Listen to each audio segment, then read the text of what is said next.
नमस्कार साथियों, स्वागत है आप सभी का आपके अपने यूट्यूब चैनल पेटो पॉलिटेक्निक पर। फ्रेंड्स, इस वीडियो में आप सभी देख रहे हैं अप्लाइड फिजिक्स 2 का ऑब्जेक्टिव हम लोग देखेंगे और उसका डिटेल्स में सॉल्यूशन भी बताएंगे। तो ये क्वेश्चन जो है आपके Bihar polytechnic second semester group A या ग्रुप बी किसी में भी पूछा गया हो, जिन भी स्टूडेंट्सों को यह पढ़ना है उनके लिए यह महत्वपूर्ण है।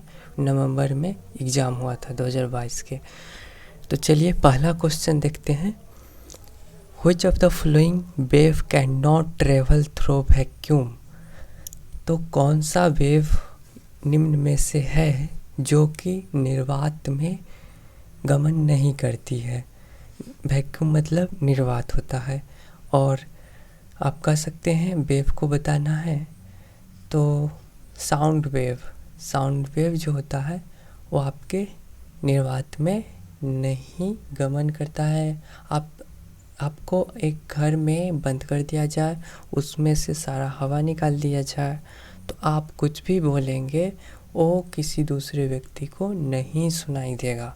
तो एक माध्यम होना चाहिए, ठीक है। साउंड आवाज़ हम लोग बोलते हैं, वो भी चाहे साउंड वेव हो, वो किसी न किसी माध्यम से ही चलता है।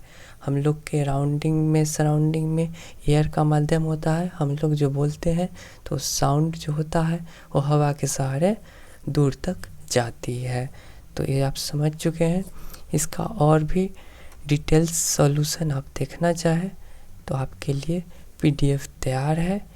इस पीडीएफ को आप लोग टेलीग्राम पे प्रोवाइड करवा दूंगा, बट वहाँ पे होती है क्या, जो सारे लोग कॉपी कर लेते हैं और उस पर अपना नाम चिपका करके और वो लोग शेयर कर देते हैं। तो यही समस्या है। इसलिए देखिए, ऐप पर तो आपको प्रोवाइड करवा चुका हूँ इस पीडीएफ को। तो यहाँ पे सॉल्यूशन की बात ये था कि साउंड वेव इसका राइट आंसर होगा। और एडिशनल इन्फॉर्मेशन में आप सभी जान सकते हैं कि आपसे अगर ये सवाल पूछ दिया जाए कि साउंड वेव किस मीडियम में सबसे ज़्यादा उसका ट्रेवलिंग स्पीड होता है, तो सॉलिड ठोस में आपके साउंड वेव सबसे तेज़ी से चलते हैं, ठीक है। उसके बाद लिक्विड, उसके बाद गैस, ठीक है। तो ये सवाल शायद इससे पहले जो एग्ज़ाम हुआ था उसमें पूछा गया था कि साउंड वेव किस मीडियम में सबसे ज़्यादा ट्रेवल करता है, हायर होता है, तो उस वक्त सॉलिड मारना था। यहाँ पे आप सभी देख सकते हैं जो अन्य ऑप्शन थी, light wave, heat wave, x-rays, ये सब आपके इलेक्ट्रोमैग्नेटिक वेव हो गए, और यह बिना किसी मीडियम से भी पास आ जा सकती है, बट साउंड वेव को मीडियम चाहिए ही चाहिए, ठीक है। तो ऑप्शन सी राइट आंसर होगा। नेक्स्ट क्वेश्चन पे चलते हैं। अगला क्वेश्चन है, which of the following is maximum at mean position for the particle executing SHM simple harmonic motion में आपके मध्यम बिंदु पर कौन सा कण या फिर निम्न में से जो भी ऊर्जा दिए गए हैं, निम्न में से कौन सा मध्यम बिंदु पर महत्तम होगा, ठीक है। तो सबसे अधिक यहाँ पे कौन सा होगा एसएचएम के मीन पोजीशन वैल्यू पर। तो इसे समझाने का प्रयास मैं करता हूँ। जैसे कि मैंने यहाँ पे ऑलरेडी एक ड्रॉ कर चुका हूँ स्प्रिंग, और उसमें एक मास m बांध दिया गया है। तो आप इस स्प्रिंग को खींचिएगा, इसे आप इधर खींचिएगा और फिर छोड़ दीजिएगा। तो ये जो क्या है स्प्रिंग, वो आपका इस तरफ जाएगा, फिर यहाँ पे आते आते ये रुक जाएगा, फिर अपने ओरिजिनल पोजीशन की तरफ आएगा उधर से लौट करके, और यह अप डाउन करते रहेगा, ठीक है। इसे आप खींच करके पुश कर या पुल करके छोड़ देते हैं। तो इसका जो सबसे अधिक स्पीड जो होगा, शुरू में आप खींचते हैं तो यहाँ पे यह 0 रहेगा, ठीक है। 0 टानिएगा, 0 हो जाएगा, रुका रहेगा। जैसे आप छोड़िएगा, इसका स्पीड धीरे धीरे बढ़ते बढ़ते मीडियम तक जा करके मीडियम तक इंक्रीज करते रहेगा, ठीक है, मिडिल तक यानी कि मीन वैल्यू तक यह इंक्रीज करते रहेगा इसका मास, ठीक है, उसका स्पीड बढ़ते रहेगा। और जब वह मिडिल पे चला जाएगा तो अब धीरे धीरे कमना स्टार्ट हो जाएगा और यहाँ पे आकर के रुक जाएगा, ठीक है, और फिर यहाँ पे 0 हो जाएगा। तो आप क्या कह सकते हैं कि सबसे ज़्यादा जो स्पीड थी वो मिडिल पे ही था, उसके बाद तो स्प्रिंग का स्पीड घटने लगा और इधर से तो बढ़ना स्टार्ट हुआ था। तो मैक्सिमम स्पीड SHM यानी कि आप कह सकते हैं मीन पोजीशन पे रहा। तो इससे आप समझ सकते हैं। तो ये जो प्रक्रिया हुआ यहाँ पे स्पीड अधिक हुआ, मैक्सिमम हुआ, तो काइनेटिक एनर्जी आपका सबसे अधिक हुआ और इस मिडिल पोजीशन पे आपका पोटेंशियल एनर्जी 0 हुआ, एक्सेलरेशन भी 0 हुआ मीन पोजीशन पे। क्यों? क्योंकि यहाँ पे देख सकते हैं स्पीड जो मैक्सिमम पकड़ना था वो पकड़ चुका है। अब यहाँ पे एक्सेलरेशन होगा ही नहीं बल्कि इसके आगे जाएगा तो माइनस एक्सेलरेशन होगा। हाँ, इस सब पे आपका एक्सेलरेशन बढ़ रहा था। तो आप कह सकते हैं मीन पोजीशन पे एक्सेलरेशन 0 हो जाएगा क्योंकि यहाँ पे स्पीड का सबसे मैक्सिमम स्थिति आ जाएगा और इससे कमेगा, इससे इधर बढ़ेगा। तो मिडिल में आपके एक्सेलरेशन, पोटेंशियल एनर्जी ये सब 0 हो गए। काइनेटिक एनर्जी सबसे अधिक होगा क्योंकि मीन पोजीशन पे आपके स्पीड सबसे अधिक होते हैं। इसे मैं दूसरे तरीके से भी समझाना चाहता हूँ आप सभी के लिए। यहाँ पे आप सभी देख सकते हैं उसी चीज़ों को यहाँ पे बताया गया है कि काइनेटिक एनर्जी का क्या यहाँ पे फंडा है, इसमें क्यों आपके जो होते हैं स्पीड होते हैं वो मैक्सिमम क्यों होते हैं। साथ में आपके मीन पोजीशन पे तो काइनेटिक एनर्जी सबसे अधिक हो गया, एक्सट्रीम पोजीशन पे आपके पोटेंशियल एनर्जी और एक्सेलरेशन अधिक होंगे, ठीक है। ये सब यहाँ पे बताया गया है, उसे ही यहाँ पे ड्रॉ किया गया है। और आपको मैं एक सर्किल के माध्यम से समझाऊँ तो यहाँ पे भी आप कह सकते हैं कि मान लेते हैं एक सर्किल है, ठीक है। यहाँ पे हम लोग कोई पार्टिकल को एक रस्सी में किसी गेंद को बांधते हैं और उसे हम लोग रोटेट करवाते हैं, नचाते हैं। तो यहाँ पे देखिए यह थोड़ा दूर जाएगा, यहाँ पे जाएगा तो उसका दूरी मात्र इतना ही रहा। फिर डेल्टा टी टाइम में फिर उतना ही समय में पार्टिकल यहाँ पे गया, ठीक है। लेकिन यहाँ पे इसका जो दूरी है वो बढ़ गया, यहाँ पे दूरी इतना हो गया, पहले इतना ही था फिर इतना ही हो गया, फिर उतने ही कम टाइम में यहाँ पे और ज़्यादा बढ़ा। आप इससे समझ सकते हैं कि समय तो इतना लगा, समय सेम लगा, बट यहाँ पे दूरी बहुत ही कम था, फिर बढ़ा और यहाँ पे मीन पोजीशन पे सबसे ज़्यादा दूरी ट्रेवल किया और समय डेल्टा टी ही था। तो इस केस से भी आप समझ सकते हैं कि क्यों आपके मीन पोजीशन पे काइनेटिक एनर्जी सबसे अधिक होती है। काइनेटिक एनर्जी क्या होता है, तो इस स्प्रिंग वाले केस में काइनेटिक एनर्जी आपका 1/2 kx² होता है, ठीक है। पोटेंशियल एनर्जी यहाँ पे मीन पोजीशन पे 0 हो जाएगा।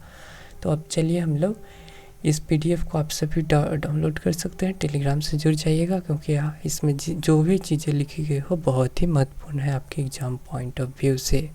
नेक्स्ट क्वेश्चन पे चलते हैं। सेकंड का आंसर ऑप्शन ए हो गया। सोनार के बारे में बोला गया है। सोनार एक क्या होता है, एक टेक्नोलॉजी है। यहाँ पे क्या बोला गया है कि इज एन एप्लीकेशन ऑफ, वही पूछा गया है सोनार का उपयोग डैश में होता है। तो सोनार जो होते हैं आपका साउंड नेविगेशन एंड रैगिंग, ये आपके पनडुब्बी बोल ले या फिर जो भी एक जो बड़े बड़े किसी कंट्री का शिप होता है उसमें इसका उपयोग किया जाता है। इसके उपयोग से आप कह सकते हैं कि समुद्र में कोई वस्तु का पता लगाना हो या फिर समुद्र के गहराई को पता लगाना हो तो इसका उपयोग किया जाता है सोनार टेक्नोलॉजी का। ऐसा बोला जाता है कि सोनार टेक्नोलॉजी से दुश्मन के, मान लीजिए कोई दुश्मन पनडुब्बी के सहारे, सबमरीन के सहायता से समुद्र में किसी दूसरे की सीमा में घुस गया है तो उससे भी आप सोनार टेक्नोलॉजी से पता लगा सकते हैं कि हमारे सीमा में कोई, हमारे समुद्र के अंदर कोई ऑब्जेक्ट है तो उसे पता लगा सकते हैं, तो उस दुश्मन के जहाज को भी पता लगाया जा सकता है। तो ये था सोनार टेक्नोलॉजी। इसे मैं यहाँ पे पीडीएफ में भी बताया हूँ, सारा डिटेल्स बताया हूँ कि सोनार टेक्नोलॉजी क्या होता है, इसका फुल फॉर्म क्या होता है। तो यह साउंड नेविगेशन एंड रैंकिंग इसका स्टैंड्स हुआ, इसका फुल फॉर्म हो गया। It is a device that uses the laws of reflection of wave. तो ये आपके रिफ्लेक्शन ऑफ वेव पर काम करता है, उसके लॉ को उपयोग में लाता है। यहाँ पे देख सकते हैं एप्लीकेशन ऑफ सोनार, तो यह शिप में उपयोग किया जाता है। और आप सभी देख सकते हैं कि वाटर के डेप्थ को, समुद्र के गहराइयों को यहाँ पे मापा जाता है। ठीक है, यहाँ पे कुछ चीज़ समुद्र में खो गया है तो उसे भी पता लगाने का काम करता है। इसका जो एप्लीकेशन होता है अल्ट्रासोनिक वेव्स पर काम करता है, और यह टेक्निक जो है सबमरीन में उपयोग किया जाता है। इसे मैं आपको मैं फिगर के माध्यम से समझाना चाहता हूँ कि शिप में कहाँ पे आपके सोनार का उपयोग किया जाता है। तो ये रहा आपका शिप, नहीं ये रहा आपका सोनार का टेक्नोलॉजी, यहाँ पे आप सभी देख सकते हैं।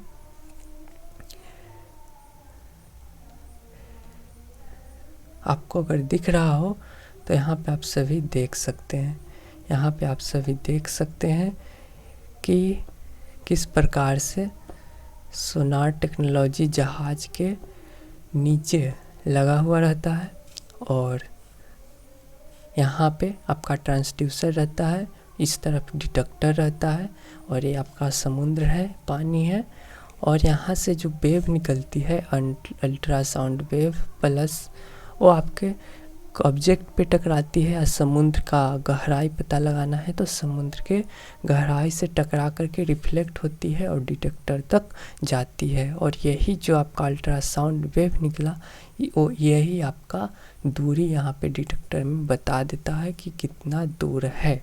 ठीक है, तो ये आप देख सकते हैं, इसका ग्राफ भी आप सभी के सामने ये रहा। ये जो रिफ्लेक्टेड यहाँ पे जो पल्स होगा, अल्ट्रासाउंड पल्स होगा, उसको इको भी कहा जाता है। तो चलिए, आप समझ चुके हैं अब अच्छी तरीके से कि क्या होता है सोनार टेक्नोलॉजी और इसका उपयोग क्या चीज़ में किया जाता है। यहाँ पे आप सभी देख सकते हैं। नेक्स्ट क्वेश्चन ये रहा आपके सामने। इसमें बोला गया है कि ए बेल्ट cut diamond appear bright because. यहाँ पे एक अच्छा से काटा हुआ हीरा बहुत चमकीला क्यों दिखाई पड़ता है। तो हीरा का खासियत ही है कि वह चमकीला होता है। पूछा गया है कि अच्छे तरीके से कटा हुआ हीरा अधिक चमकीला क्यों दिखाई पड़ता है। तो आप सभी को बतलाने हैं कि किस नियम के कारण यह चमकीला दिखाई देता है। ऑप्शन ए है, इसमें प्रकाश किरण निकलती है, इससे प्रकाश किरण निकलती है, यह रेडियो एक्टिव है, यह पूर्ण आंतरिक परावर्तन के कारण, या फिर नन ऑफ दीज। तो इसका आंसर जो हो जाएगा टोटल इंटरनल रिफ्लेक्शन, इसका राइट आंसर हो जाएंगे। इससे पहले हम लोगों ने थर्ड क्वेश्चन देखे थे, तो इसमें आपका option B ultrasonic wave right answer होंगे। ठीक है, फोर्थ नंबर क्वेश्चन को यहाँ पे समझने का प्रयास करेंगे।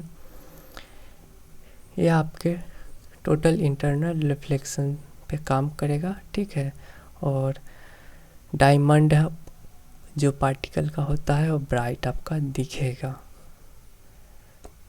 टोटल इंटरनल रिफ्लेक्शन के बारे में आप सभी को पढ़ने की ज़रूरत है, आप सभी पढ़ाई कर लेंगे। ठीक है, फिफ्थ क्वेश्चन है distance of the distinct vision for a normal eyes. तो यहाँ पे स्पष्ट दूरी की न्यूनतम दूरी आपसे पूछा गया है एक नॉर्मल आई में, यानी कि सामान्य आँख की एक स्पष्ट दूरी, यानी कम से कम आपके आँख से कितना दूर पे वस्तु को रख दिया जाए जिसे आप स्पष्ट रूप से देख सके, क्योंकि आपको पता है कि आँख के सामने आपको नज़दीक, बहुत नज़दीक कुछ किसी भी थिंग को, किसी वस्तु को रख दिया जाए तो आपको धुंधला प्रतीत होगा। तो वही आपके आँख से कितना दूरी पे किसी वस्तु को रखा जाए कि वो आपको अच्छे से दिखे, स्पष्ट रूप से दिखे, और आप न्यूनतम दूरी होना चाहिए। तो वो आपका 9th 10th में आपको पढ़ने को मिला था। आशा करता हूँ आप सभी इसका जवाब जानते होंगे, जो कि आपका है 25 सेंटीमीटर के दूर स्थित वस्तु को हम लोग अच्छा तरीके से देख सकते हैं, और इसके आगे भी हम लोग इनफाइनाइट दूरी तक देख सकते हैं। हमारी आँख की क्षमता होती है, भले स्पष्ट इनफाइनाइट दूरी पे ना देखें, लेकिन इनफाइनाइट दूरी को देखने की हमारे आँखों की क्षमता होती है। 6th नंबर क्वेश्चन है, the magnifying power of a simple microscope for focal length 2.5 centimetre. आपको मैग्नीफाइंग पावर बताना है, जिसको हिंदी में आवर्धन क्षमता बोला जाता है। तो सिंपल माइक्रोस्कोप को कहीं कहीं पे कन्वेक्स लेंस का उपयोग किया जाता है सिंपल माइक्रोस्कोप में, और कहीं पे आप अगर डायरेक्ट सिंपल माइक्रोस्कोप का फार्मूला पे आप पुट करते हैं तो यह D बराबर m/, यहाँ पे फोकल लेंथ f हो जाता है। तो इस फार्मूला पे अगर आप पुट करते हैं तो इसका आंसर 10 होगा, जो कि ऑप्शन में नहीं है। ठीक है, यहाँ पे 10 आंसर नहीं है। तो कन्वेक्स लेंस के सहायता से अगर इसको उपयोग करके बनाया जाए तो आपका इसका राइट आंसर क्या होगा वो मैं आपको बताने की प्रयास करता हूँ। उससे पहले आप सभी एक चीज़ जान लीजिए कि आपके जो नॉर्मल आई का डिस्टेंस, मिनिमम डिस्टेंस आपके 25 सेंटीमीटर होते हैं एडल्ट आदमी के लिए, ठीक है। लेकिन वहीं पे अगर कोई बच्चा हो, किड हो, तो उसके लिए जो न्यूनतम दूरी की जो दूरी है स्पष्ट देखने की क्षमता, वो वैरी करता है 5 से 8 सेंटीमीटर के बीच में। ठीक है, बच्चे को आप 5 से 8 सेंटीमीटर के दूरी में को भी वो अच्छे से देख पाएंगे। ठीक है, और आँख जो होता है वो आपके 10 मिलियन कलर को देख सकने की क्षमता रखता है। ठीक है, 10 मिलियन यानी कि आपके हो गए 1 करोड़ कलर को। यहाँ पे आप सभी देखेंगे जो इस क्वेश्चन का 6ठे नंबर क्वेश्चन का था कि अगर कन्वेक्स लेंस का उपयोग किया जाए सिंपल माइक्रोस्कोप में तो उसका निकटतम दूरी को -25 सेंटीमीटर ले सकते हैं, और फोकल लेंथ जो कि 2.5 सेंटीमीटर गिवन था। तो इन कन्वेक्स लेंस आपका फार्मूला क्या होता है फोकल लेंथ का, फोकस का 1/f बराबर 1/v माइनस 1/u होता है। इस पे आप पुट करते हैं तो यहाँ पे u जो है 1/u आपका -11/25 आ गया। तो u आपका जस्ट अपोजिट 25/-11 आ जाएगा। मैग्नीफाइंग पावर क्या होता है, तो -v/u होता है। ठीक है, v का मतलब हुआ आपका, यहाँ पे तो निकटतम दूरी 25 सेंटीमीटर को माना गया है। ठीक है, तो यहाँ पे 25 जो भी है 25 उसे आप रखते हैं और -11/25 को रखते हैं। ठीक है, तो आपका 11 राइट आंसर हो जाएगा, और आप सिंपल फार्मूले पे रखते हैं तो आपका 10 आंसर आएगा।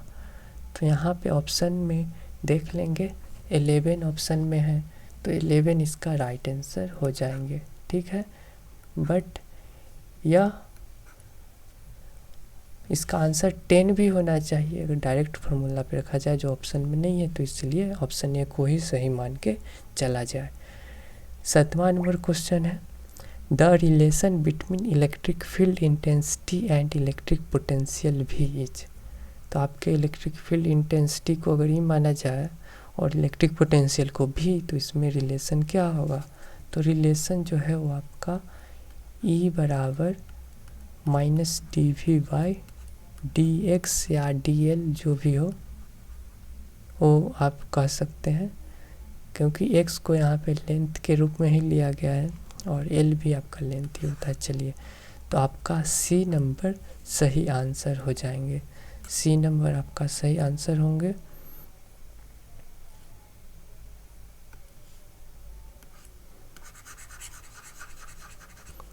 यहाँ पे हम लोग इसका सलूशन भी देख सकते हैं, आपके सामने रखा गया है। यहाँ पे कुछ और इम्पोर्टेंट बातें आपको बताया गया है, किस चीज़ से रिलेटेड, तो relation between electric field intensity and electric potential भी से रिलेटेड, इसे आप लोग देख लेंगे। ठीक है, 8वां नंबर क्वेश्चन पे बढ़ते हैं। 8वां नंबर क्वेश्चन है, in the figure find the total capacitance between A and B if capacity of each capacitor is 8 microfarad. तो यह सिंपल सा क्वेश्चन है, क्योंकि आप सभी को पता होना चाहिए कि किस प्रकार से कैपेसिटर निकालते हैं किसी सर्किट में सीरीज या फिर पैरेलल कॉम्बिनेशन में हो तो कैपेसिटेंस कैसे निकालेंगे। तो कैपेसिटेंस निकालने का तरीका ये होता है कि आप रजिस्टर अगर सीरीज में कॉम्बिनेशन हो, पैरेलल में कॉम्बिनेशन हो, तो उसका जो हम लोग फार्मूला उपयोग करते हैं, इस वाले केस में कैपेसिटेंस में इसका जस्ट अपोजिट लगाते हैं। रेजिस्टेंस में अगर रजिस्टर में का रेजिस्टेंस निकालने हो, अगर सीरीज में हो, रजिस्टर अगर सीरीज में हो, तो हम लोग क्या करते हैं, R1 + R2 R इक्विवेलेंट बराबर। तो यहाँ पे जस्ट इसका उल्टा होता है, यहाँ पे कैपेसिटर सीरीज में हो नहीं, कैपेसिटर जो है वो पैरेलल हो, तो इसका एडिशन इस तरह करते हैं। ठीक है, यानी कैपेसिटर जो पैरेलल हो तो इस कैपेसिटेंस का इक्विवेलेंट होगा वो आपका C1 + C2 हो। वही कैपेसिटर अगर यहाँ पे सीरीज में हो तो यहाँ पे पैरेलल वाला रेजिस्टेंस का फार्मूला लगाते हैं, जो 1 = C1 + 1/C2 होता है। तो यहाँ पे हम लोग वैल्यू पुट करते हैं, देख सकते हैं ऊपर वाले लाइन में कैपेसिटर जो है वो आपका सीरीज में है। यहाँ पे देखिए सीरीज में, तो इस दोनों का कैपेसिटेंस को अगर एक में कंबाइंड करें तो आपका पैरेलल वाला फार्मूला लग जाएगा रजिस्टर के हिसाब से अगर देखें तो ये आपका 1 + 1 से ऐड होगा, ये आपका हो जाएगा 8, ऊपर हो जाएगा 1 + 1 यानी कि 1/4। C जो है वो आपका क्या आ गया, 4 आ गया, C आपका 4 आ गया। तो अब जो कैपेसिटर का जो सर्किट है वो आपका कुछ इस प्रकार से ड्रॉ होगा। यहाँ भी 4, यहाँ पे 8, अब यहाँ पे पैरेलल है, तो इस पैरेलल का कैपेसिटेंस, इक्विवेलेंट कैपेसिटेंस आपका सिंपल एडिशन हो जाएगा, जो रजिस्टर के केस में सीरीज में होता था। तो यहाँ पे 4 + 8 कर दीजिए, यानी कि 12 माइक्रोफैरड, ये इसका राइट आंसर हो जाएगा, जो कि है आपका ऑप्शन नंबर सी में। ठीक है, 9th नंबर क्वेश्चन क्या है, तो in a parallel plate capacitance of a capacitor plate capacitance increases when. तो आपका डिस्टेंस जो होता है वो डिक्रीज किया जाए, रिड्यूस किया जाए, तो आपका कैपेसिटर का कैपेसिटेंस जो है वो आपका इंक्रीज करता है। उसे मैं इस प्रकार से समझाना चाहता हूँ कि अगर यहाँ पे देख सकते हैं ये जो आपका कैपेसिटर है, तो इसके बीच का पैरेलल प्लेट है, इसके बीच के दूरी को कम करने पे कैपेसिटेंस का वैल्यू बढ़ता है। ठीक है, क्यों बढ़ता है, क्योंकि कैपेसिटेंस का फार्मूला ये होता है कि ε0 ए माने एरिया हो गया, डी मतलब डिस्टेंस हो गया, जो इस पैरेलल प्लेट के बीच की दूरी है। तो इस फार्मूला में आप देखिएगा ये बटा में डी है, तो डी यानी कि पैरेलल प्लेट के डिस्टेंस को अगर आप इंक्रीज करते हैं, बढ़ाते हैं, डी के जगह पे 1 था उसके जगह पे 5, 10 रखते हैं, तो इस कैपेसिटेंस का वैल्यू छोटा होने लगेगा। क्यों होने लगेगा? समझने का बात है कि मान लीजिए ऊपर 10 ही है, नीचे 1 था, तो कैपेसिटेंस का वैल्यू 10 था। इसको आप बढ़ाइएगा, 5 कर दीजिएगा, तो 10 से सीधा 2 बढ़ गया, कैपेसिटेंस घट गया। तो इसलिए इंक्रीज करना है कैपेसिटेंस के वैल्यू को, तो उसके पैरेलल प्लेट को जस्ट इसके उल्टा अगर हम लोग इसको डिक्रीज करेंगे, कम करेंगे, 1 था, 1 यहाँ था तो 10 था, 0.5 यानी कि आधा कर देते हैं तो कैपेसिटेंस का वैल्यू 20 होगा, यानी कि डिस्टेंस डिक्रीज होगा, कैपेसिटेंस इंक्रीज कर जाएगा। यही यहाँ पे बताया गया है। तो इसे यहाँ पे जो भी आपका आंसर होगा आप देख लेंगे। ऑप्शन नंबर सी तो मैं ऑलरेडी मार चुका हूँ, ठीक है। यहाँ पे 12 भी मारा जा चुका है। चलिए अब यहाँ पे देखते हैं अगला क्वेश्चन, जिसमें आपसे पूछा गया है 10वां नंबर क्वेश्चन में कि एसआई यूनिट ऑफ कंडक्टिविटी क्या होगा। कंडक्टिविटी को आप स्पेसिफिक कंडक्टेंस भी कह सकते हैं।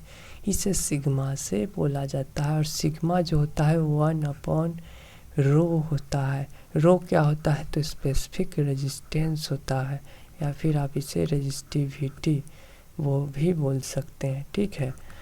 तो यहाँ पे क्या होगा, रेजिस्टिविटी क्या होता है? तो रेजिस्टिविटी यानी कि एक रजिस्टर का ये भी फार्मूला, एक तो आप ये फार्मूला जानते होंगे R बराबर V/I, लेकिन एक आप मतलब ब्रांच का से पढ़िएगा रजिस्टर, उसमें आपको पढ़ना पड़ेगा रजिस्टर, तो उसमें आपके फार्मूले हो जाएंगे रजिस्टर बराबर आपका फार्मूला में एक होता है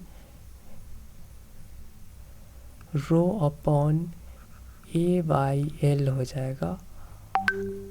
फार्मूला आप सभी यहाँ पे देख सकते हैं।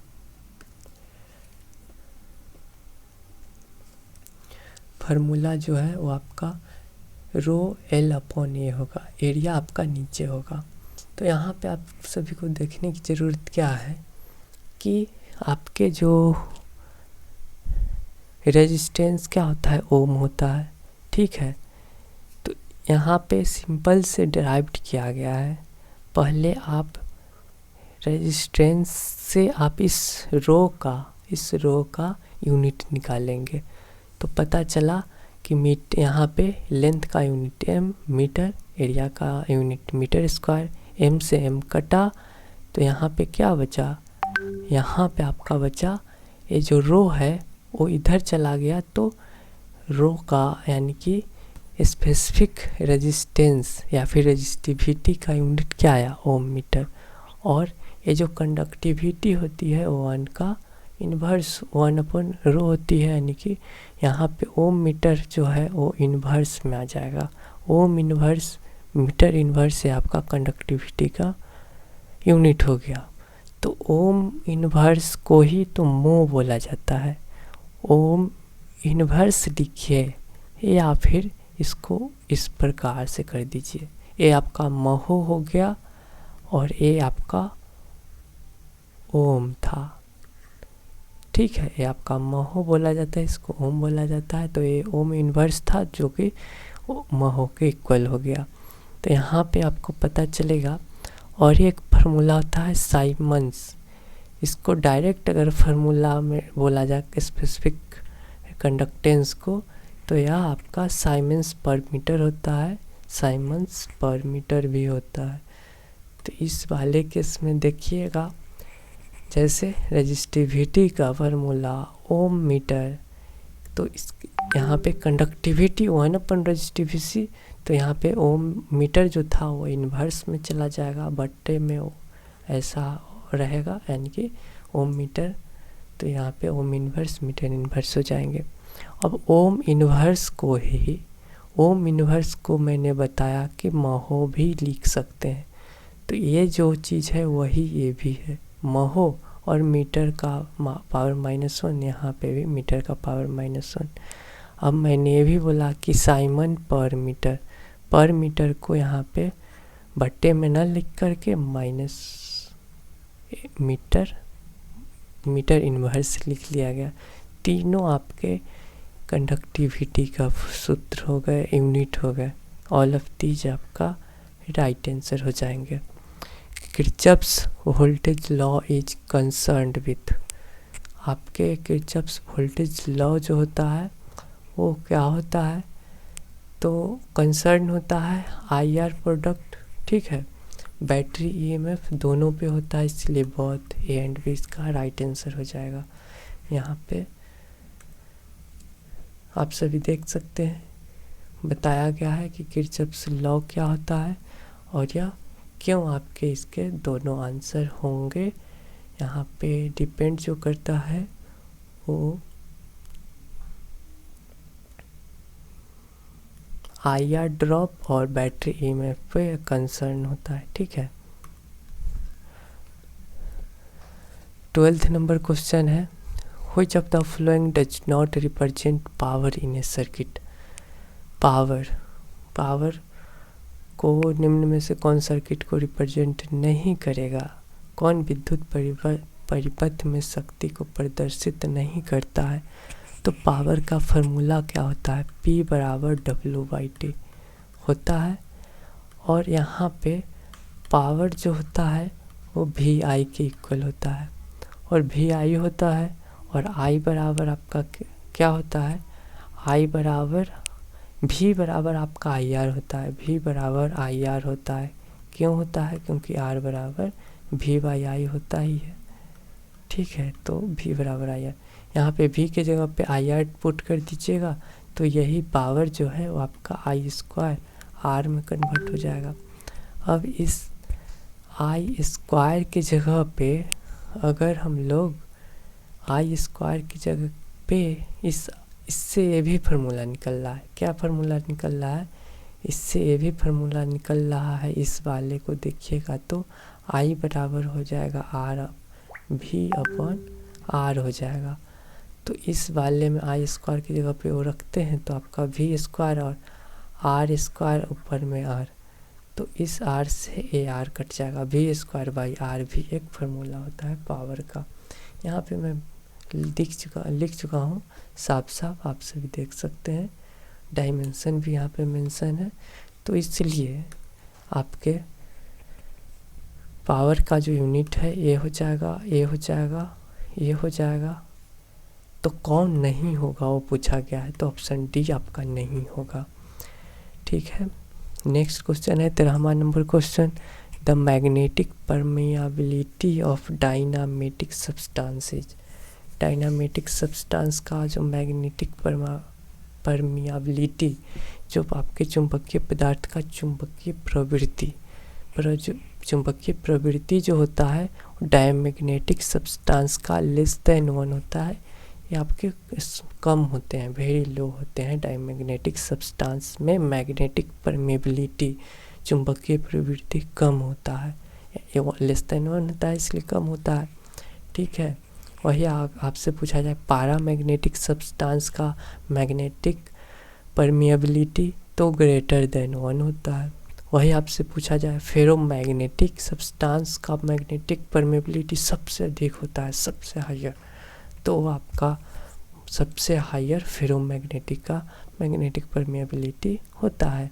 यहाँ पे आप सभी को सारा चीज़ें बताया गया है, कौन किसका कितना होता है, ठीक है। आप सभी यहाँ पे देख लेंगे।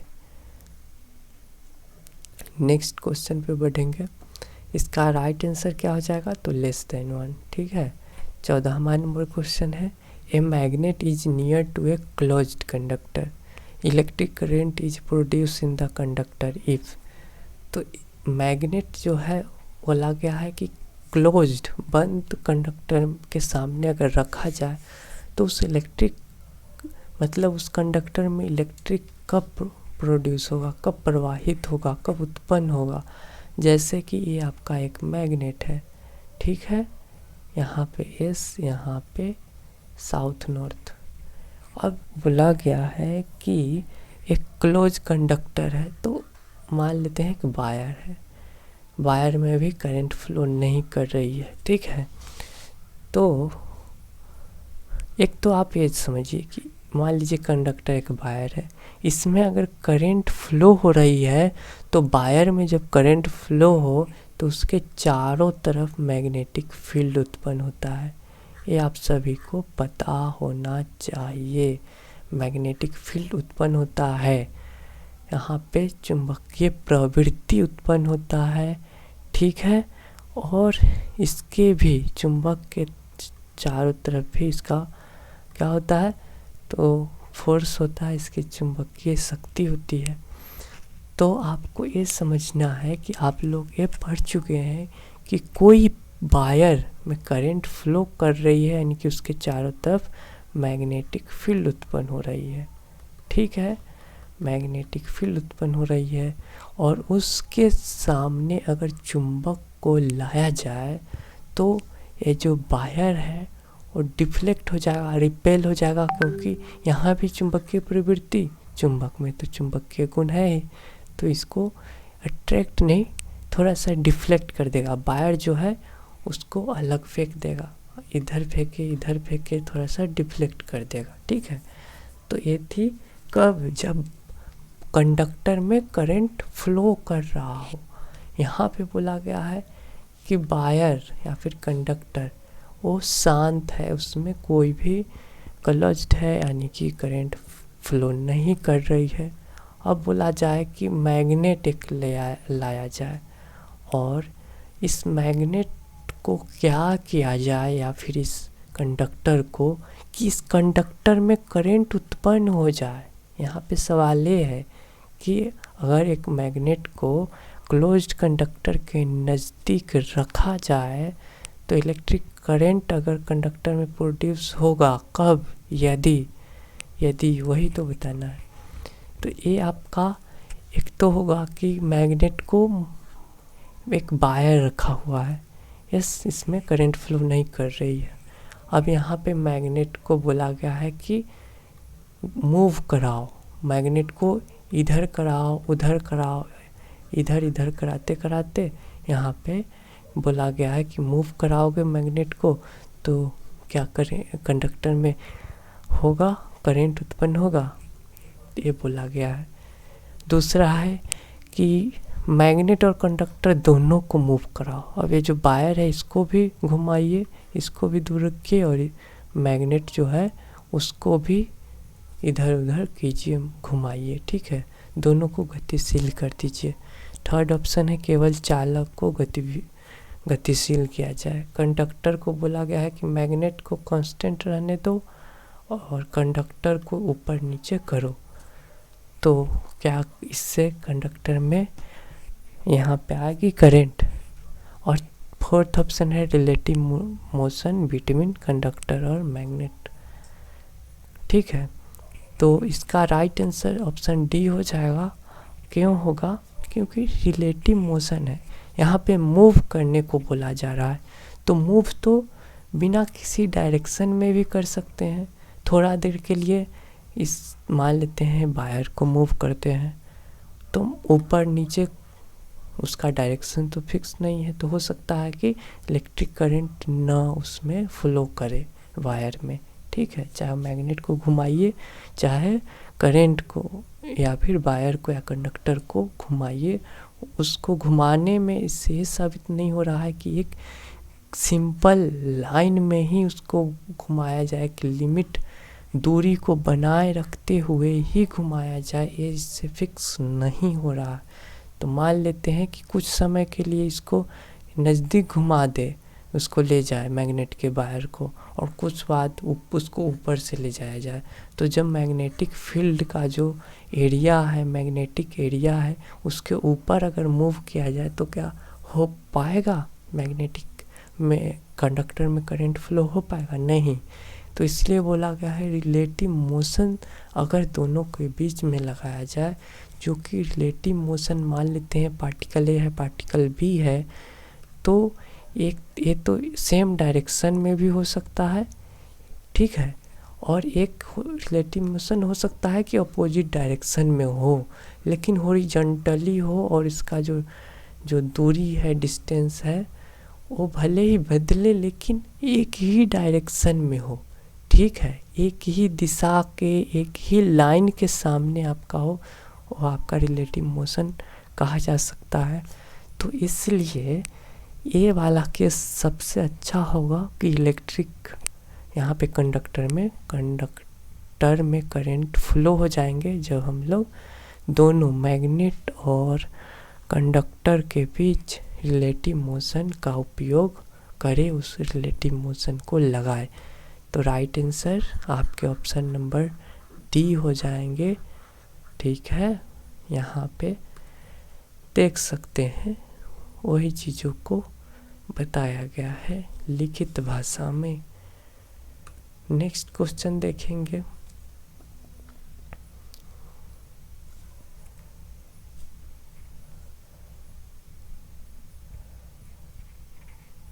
The resistance of an ideal ammeter is. Ideal ammeter का रेजिस्टेंस क्या होता है? आइडियल आमीटर का रेजिस्टेंस 0 होता है। वही आइडियल वोल्ट मीटर का रेजिस्टेंस इन्फिनिटी होता है। क्यों होता है ये सब आपको समझने की ज़रूरत है, क्योंकि आइडियल आमीटर में रेजिस्टेंस होता ही नहीं है, रेजिस्टेंस लेस होता है, तो 0 रेजिस्टेंस हो जाएगा ना। यहाँ पे वही बताया गया है, आप सभी को इसे पढ़ने की ज़रूरत है। नेक्स्ट क्वेश्चन देखेंगे, 16वां number question. N type semiconductor is prepared by mixing of which type of impurity. बोला गया है कि एन टाइप सेमीकंडक्टर किस प्रकार के अशुद्धि मिलाकर के तैयार किया जाता है। तो एन टाइप सेमीकंडक्टर में पेंटावैलेंट इम्प्योरिटीज को मिक्स करके एन टाइप सेमीकंडक्टर को तैयार किया जाता है, प्रिपेयर किया जाता है। यहाँ पे उसके बारे में बताया गया है। ठीक है, और किस, जैसे आप एन टाइप सेमीकंडक्टर बनाने के लिए इम्प्योर एलिमेंट एंटीमनी का उपयोग कर सकते हैं, या फिर फास्फोरस जो इंसेंट्रिक सेमीकंडक्टर से डोप्ड हो, आर्सेनिक एंटीमनी सबके इम्प्योर मेटर में यहाँ पे कह सकते हैं। इम्प्योर हुआ, इम्प्योरिटी सेमीकंडक्टर हुआ, तो ये सबको डोप्ड करके एन टाइप सेमीकंडक्टर को बनाया जाता है। ऑप्शन नंबर ए आपके राइट आंसर हो जाएंगे। पेंटावैलेंट के इम्प्योरिटीज के साथ मिला करके एन टाइप सेमीकंडक्टर को बनाया जाता है। 17वां नंबर क्वेश्चन है, रेक्टिफिकेशन मीन्स। रेक्टिफिकेशन क्या होता है, रेक्टिफायर क्या होता है, ये मैं आपसे पूछूं। ठीक है, रेक्टिफायर, तो रेक्टिफायर का काम होता है कि वह एसी को, अल्टरनेटिंग करंट को डीसी में कन्वर्ट कर दे, डायरेक्ट करंट में कन्वर्ट कर दे, वो आपका रेक्टिफायर हुआ। रेक्टिफायर को आप एक चार्जर से समझ सकते हैं। मोबाइल का चार्जर आप समझिए, मोबाइल का चार्जर क्या होता है, तो वो आपके जो उसमें क्या होता है, तो 2 पिन होता है, ये मोबाइल का चार्जर होता है, और यहाँ पे मान लीजिए एक मोबाइल है, इसमें पिन को लगा कर मोबाइल को चार्ज किया जाता है। तो ये जो आपके बोर्ड है यहाँ पे लगाया जाए, तो बोर्ड में जो चार्जर लगता है, तो बोर्ड में तो एसी करंट रहता है, चार्जर लगाइएगा तो एसी करंट, अल्टरनेटिव करंट को वह यहाँ पे डीसी में कन्वर्ट करके हमारे मोबाइल के बैटरी को प्लस माइनस यहाँ पे चार्जर के पिन में रहता है, वो आपको चार्ज कर देता। तो रेक्टिफायर आपके चार्जिंग में हुआ। तो यहाँ पे सोचने की ज़रूरत ये है कि बोर्ड में बहुत सारा अल्टरनेटिव करंट था, ठीक है, उसको चार्जर यानी कि रेक्टिफायर के माध्यम से उसको डीसी में कन्वर्ट कर दिया गया, और उसको एक कम वोल्टेज के चार्जिंग के साथ यहाँ पे मोबाइल को चार्ज करना पड़ता है। मान लीजिए आपके बोर्ड में आने वाला जो करंट है वो 110 या 220 वोल्टेज होगा, ठीक है, 110 या 220 वोल्टेज, लेकिन वही चार्जर का जो आउटपुट है वो 2.5 2.0 इतना ही वोल्ट होता है चार्जर के आउटपुट जो आपके बैटरी को चार्ज करता है। तो इससे आपको ये समझने को मिल सकता है कि जो, और पहला बात तो ये तो हमने रेक्टिफायर समझा। रेक्टिफिकेशन क्या होता है? तो रेक्टिफिकेशन वह प्रक्रिया होती है जिसमें किसी एसी को डीसी में बदला जाए, ठीक है। अल्टरनेटिव करंट को डीसी करंट में बदलने वाली जो प्रक्रिया होती है, प्रोसेस होती है, उसे रेक्टिफिकेशन बोलते हैं।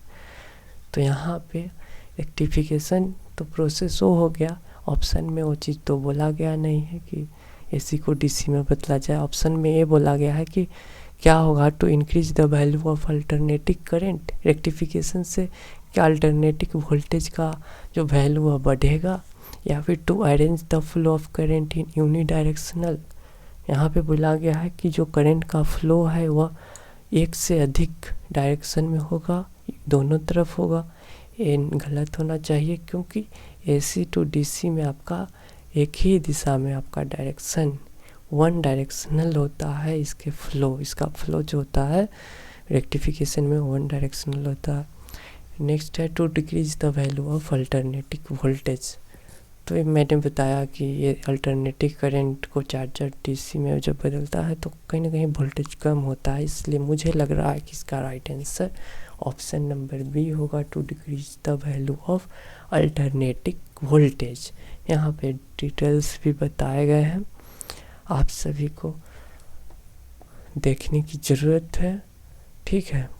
यहाँ पे डिफिनेशन बताया गया है रेक्टिफिकेशन का, ठीक है।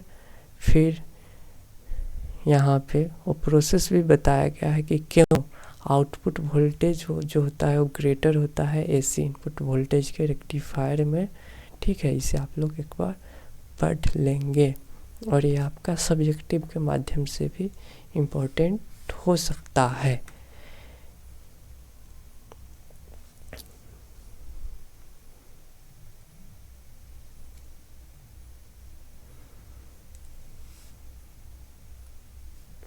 नेक्स्ट क्वेश्चन है, ये आपका है 18वां number question. The base of a transistor should be. बोला गया है कि ट्रांजिस्टर का जो बेस होता है वो डैश होता है, वो लाइटली डॉप्ड होता है, हैवीली डॉप्ड होता है, इंसुलेटर होता है, नॉन होता है, वो हल्का डॉप्ड होता है। इसे मैं आपको बताना चाहता हूँ। ट्रांजिस्टर, ये आपका ट्रांजिस्टर हो गया, बेस, कलेक्टर, इमीटर, ठीक है। तो इसमें बेस जो होता है उसको थोड़ा सा हल्का सा डॉप्ट किया जाता है, शायद सेमीकंडक्टर से डॉप्ट किया गया हो। इसे मैं आपको फिगर के माध्यम से समझाऊं तो चलिए मैं आपको ट्रांजिस्टर क्या होता है उसे ही बता दूं। ट्रांजिस्टर आप सभी देख रहे हैं आपकी स्क्रीन पे, ये रहा आपका ट्रांजिस्टर का सिंबल ये रहा, बेस, इमीटर, कलेक्टर, और ये फिगर के माध्यम से ट्रांजिस्टर आप देखते होंगे, रेडियो में देखते होंगे, ये सब आप देख रहे हैं, ये सभी आपके ट्रांजिस्टर हो गए, ठीक है। यहाँ से आप सभी समझ सकते हैं ये भी आपका एक ट्रांजिस्टर हुआ। तो आपका मिडिल वाला लाइन जो दिख रहा है ये आपका बेस हुआ। तो इस बेस को हल्का सा डॉप्ट किया जाता है, ठीक है, हल्का सा डॉप्ट किया हुआ रहता है, ज़्यादा नहीं, हल्का सा डॉप्ट रहता है, वही बातें हैं। तो यहाँ पे ये जो क्वेश्चन था तो इसका जो राइट आंसर हो जाएंगे वो लाइटली डॉप्ट होंगे, और यहाँ पे भी आप सभी को बताया गया है एक्सप्लेनेशन के साथ बताया गया है, ठीक है। और यहाँ पे आपको लाइटली डॉप्ट होता है और किस चीज़ से डॉप्ट किया होता है इसे भी आप लोगों को पता होना चाहिए, ठीक है। नेक्स्ट क्वेश्चन पे बढ़ेंगे। 19वां नंबर क्वेश्चन ये रहा आपके सामने। In which of the flowing optical fibre is used. निम्न में से किसमें ऑप्टिकल फाइबर का उपयोग किया जाता है। ऑप्टिकल फाइबर क्या होता है, तो एक वायर होता है जो कि बहुत ही सिक्योर्ड होता है, उसमें बहुत सारे परत लगाया हुआ रहता है, और मैं आप सभी को बताऊं तो हम लोग जितना भी नेट का उपयोग कर रहे हैं या फिर गूगल पे सर्च करके किसी भी चीज़ को सेकंडों में प्राप्त कर लेते हैं, तो वो जो जानकारी है वो कहीं आसमान से टपक के नहीं आती है। वो सभी कहीं ना कहीं, जैसे गूगल का डाटा, गूगल से हम लोग सर्च करते हैं तो कहीं ना कहीं अमेरिका में गूगल का एक बहुत बड़ा सा ऑफिस है। डाटा, बहुत ही डाटा, पहले बड़ा बड़ा बिल्डिंग में केवल आपके डाटा को ही सुरक्षित रखा जाता है। नेट पे जितना भी जानकारी है वो एक मेमोरी में संजो के गूगल रखे हुए हैं और उस मेमोरी से ही सर्च हम लोग करते हैं तो वह वायर के माध्यम से अमेरिका से लेके इंडिया से लेके मतलब कनेक्टेड रहता है, ठीक है, और कनेक्टेड रहता है और फिर हमारे गांव की तरफ नेटवर्क में उसी चीज़ को यहाँ पे डाल दिया जाता है, तो नेट के सहायता से हमारे मोबाइल में तुरंत चला जाता है। लेकिन नेट टावर तक लाने का जो काम होता है वो सारा कुछ आपके यहाँ पे, ये जो आप समझ रहे हैं ऑप्टिकल फाइबर, इसके मदद से ही डाटा का आदान प्रदान ये भी होता है। तो ये आप कह सकते हैं टेली कम्युनिकेशन इसका राइट आंसर हो जाएगा। इसे भी मैं आप सभी को यहाँ पे टेली कम्युनिकेशन के बारे में आप समझ सकते हैं। ऑप्टिकल फाइबर के बारे में भी यहाँ पे बतलाया गया है, इसे आप लोग ज़रूर पढ़ सकते हैं। इसका सर्विस इंटरनेट में, टेलीफोन में, टेलीविज़न में किया जाता है। या इसका जो ऑप्टिकल फाइबर जो है वर्क करता है टोटल इंटरनल रिफ्लेक्शन पे, ठीक है। अब 20 नंबर क्वेश्चन देखते हैं और अंतिम क्वेश्चन है 20वां number question. Which of the following is not a property of laser. Laser का प्रॉपर्टी कौन नहीं है? तो लेजर का कोरिहेंस ए प्रॉपर्टी है, कोलिमेटेड प्रॉपर्टी भी है, एक्सट्रीम ब्राइटनेस प्रॉपर्टी है, डाइवर्जेंस भी प्रॉपर्टीज है। एक्सट्रीम ब्राइटनेस नहीं प्रॉपर्टी है, ठीक है। ब्राइटनेस तो होगा, चमकीला तो होगा लेजर, लेकिन उच्च चमकीला नहीं होगा, या इसका प्रॉपर्टी नहीं है। तो ऑप्शन सी इसका राइट आंसर हो गया। यहाँ पे लेजर के बारे में भी आप लोग एडिशनल इन्फॉर्मेशन देख सकते हैं। लेजर जो होता है वो आपका light amplification by simulated emission of radiation होता है। लेजर आपके सर्टेन प्रॉपर्टीज होते हैं, coherence, collimated, brightness, but higher brightness जो दे दिया था वो गलत हो गया था ना। यहाँ पे देख सकते हैं तीनों प्रॉपर्टीज के बारे में बतलाया गया है। तो साथियों, आशा करता हूँ कि आपको यह वीडियो अच्छा लगा होगा, इन्फॉर्मेशन युक्त लगा होगा। तो वीडियो को आप लाइक ज़रूर कर देंगे, क्योंकि बहुत मेहनत के साथ वीडियो बनाया जाता है और इस वीडियो पे मैक्सिमम व्यू 1000 जा सकती है। और वही अगर किसी दूसरे चीज़ों पे मेहनत किया जाए, डिप्लोमा के अलावा कोई जनरल कंपटीशन का ही वीडियो बना के डाल दिया जाए, उसमें मेहनत भी नहीं लगेगी और एक दिन में 10-10 वीडियो भी बना दिया जाएगा, जिस पर व्यू लाखों तक जाने की संभावना है। उस सब को छोड़ करके मैं जैसे सिविल कोड पे वीडियो बनाऊं या फिर यहाँ पे डीएलएड पे वीडियो बनाऊं तो बहुत व्यू जाएंगे। उस सब छोड़ के मैं, चूँकि चैनल बेटो पॉलिटेक्निक है, मैं उस पर वीडियो बना रहा हूँ, तो इसलिए लाइक ज़रूर कर दीजिएगा। धन्यवाद।